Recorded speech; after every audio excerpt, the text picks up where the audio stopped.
अब बिहार में भीख नहीं, रोजगार मिलेगा। जाने भिक्षुकों के लिए सरकार का मास्टर प्लान। नमस्कार दोस्तों, बिहार सरकार ने भिक्षावृत्ति जैसी गंभीर सामाजिक समस्या के समाधान की दिशा में एक सराहनीय और दूरदर्शी पहल की है। मुख्यमंत्री भिक्षावृत्ति निवारण योजना के माध्यम से राज्य सरकार न केवल सड़कों और धार्मिक स्थलों पर भीख मांगने को मजबूर लोगों को सम्मानजनक जीवन देने का प्रयास कर रही है, बल्कि उन्हें आत्मनिर्भर बनाकर समाज की मुख्य धारा से जोड़ने का भी काम कर रही है। ये योजना सामाजिक न्याय, मानवीय संवेदना और स्वावलंबन की भावना को एक साथ साकार करती है। इस योजना की सबसे बड़ी खासियत यह है कि भिक्षुकों को केवल आश्रय और भोजन तक सीमित नहीं रखा गया है, बल्कि उन्हें रोजगार से जोड़कर आत्मसम्मान के साथ जीवन जीने का अवसर भी दिया जा रहा है। राज्य के विभिन्न पुनर्वास गृहों में रह रहे भिक्षुक अब अगरबत्ती, दिया बाती, जूट उत्पाद, नारियल की झाड़ू, जूते चप्पल जैसे उत्पाद तैयार कर बाजार में बेच रहे हैं। इन उत्पादों की बिक्री से होने वाली आय सीधे भिक्षुकों को मिलती है, जिससे वे मेहनत की कमाई का महत्व समझ रहे हैं और भीख पर निर्भरता छोड़ रहे हैं। फिलहाल बिहार के 10 जिलों जैसे कि पटना, गया, नालंदा, मुजफ्फरपुर, दरभंगा, पूर्णिया, सहरसा, भागलपुर, मुंगेर और सारण में कुल 19 भिक्षुक पुनर्वास गृह संचालित हो रहे हैं। इन पुनर्वास गृहों में वृद्ध, दिव्यांग और शारीरिक रूप से अक्षम भिक्षुकों को निःशुल्क भोजन, वस्त्र, आवास, चिकित्सा सुविधा, परामर्श, मनोरंजन और योग जैसी मूलभूत सुविधाएं भी उपलब्ध कराई जा रही है।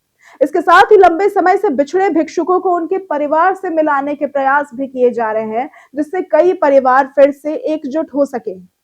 सरकार इस योजना के दायरे को लगातार बढ़ाते जा रही है। पूर्वी चंपारण, सीतामढ़ी, मधुबनी, वैशाली, अररिया, किशनगंज, जमुई, शेखपुरा, लखीसराय, मधेपुरा, औरंगाबाद, कटिहार, अरवल और रोहतास में 14 नए भिक्षुक पुनर्वास गृह स्थापित किए जा रहे हैं। इसके अलावा भोजपुर जिले में 2 हाफवे होम खोलने की भी योजना है, ताकि पुनर्वास के बाद भिक्षुक समाज में धीरे धीरे आत्मनिर्भर जीवन की ओर भी बढ़ सके।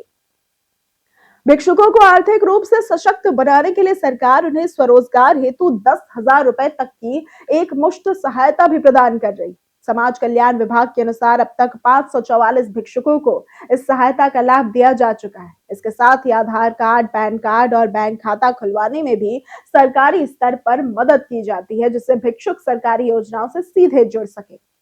वृद्ध, विधवा और दिव्यांग भिक्षुकों को पेंशन योजनाओं से जोड़ा जा रहा है, जबकि भिक्षुक परिवारों के बच्चों की भिक्षा और कौशल प्रशिक्षण पर विशेष ध्यान दिया जा रहा है। वर्तमान में राज्य में 6 सक्षम उत्पादक समूह सक्रिय हैं, जहां भिक्षुकों को विभिन्न स्किल डेवलपमेंट कोर्स कराए जा रहे हैं। इन समूहों ने भिक्षुकों के जीवन में आत्मविश्वास और आत्मसम्मान की नई भावना पैदा की है। मुख्यमंत्री भिक्षावृत्ति निवारण योजना का लाभ बिहार के मूल निवासी ऐसे व्यक्तियों को मिलता है जिनका जीवन भिक्षावृत्ति पर निर्भर रहा हो। आवेदन के लिए आर्थिक स्थिति का प्रमाण पत्र आवश्यक हो रहा है, जबकि दिव्यांग या गंभीर बीमारी से पीड़ित आवेदकों को चिकित्सकीय प्रमाण पत्र भी देना होता है। इच्छुक व्यक्ति अपने जिले के जिला सामाजिक सुरक्षा कोषांग या जिला कार्यक्रम प्रबंधन इकाई में संपर्क कर सकते हैं। कुल मिलाकर यह योजना भिक्षावृत्ति को समाप्त करने की दिशा में एक ठोस कदम मानी जा रही है। यह न केवल सैकड़ों जरूरतमंद लोगों को आत्मनिर्भर बना रही है, बल्कि उन्हें सम्मान के साथ जीने का हक भी दिला रही है। बिहार सरकार की यह पहल सामाजिक बदलाव की एक मजबूत मिसाल बनकर उभर रही है। अगर आपको आज की ये वीडियो पसंद आई हो तो इस वीडियो को लाइक करें, ज्यादा से ज्यादा शेयर करें और हमारे चैनल को सब्सक्राइब करना ना भूलें। आज के लिए सिर्फ इतना ही। वीडियो हमारे साथ बनी रहने के लिए धन्यवाद।